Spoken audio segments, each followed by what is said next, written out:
Subject. তো বাংলা তোমাদের থাকবে, আর কি থাকবে? তোমাদের থাকবে ইংলিশ, তোমাদের ইংলিশ থাকবে।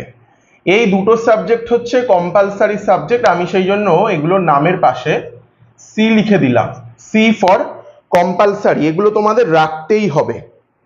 এছাড়াও 3 নম্বরে তোমাদের রয়েছে অ্যাকাউন্টেন্সি।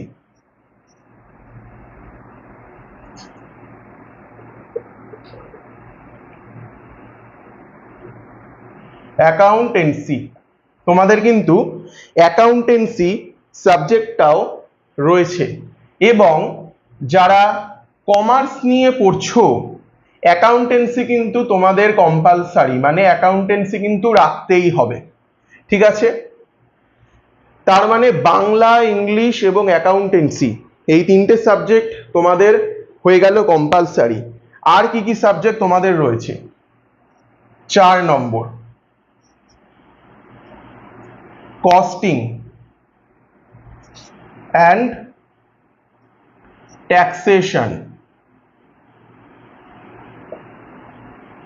কস্টিং অ্যান্ড ট্যাক্সেশন তোমরা যখন স্কুলে ভর্তি হবে দেখবে তোমাদের যারা দাদারা রয়েছে বা দিদিরা রয়েছে কিংবা স্যারেরা রয়েছে বা ম্যামেরা রয়েছে, তারা দেখবে কস্ট ট্যাক্স বলছে।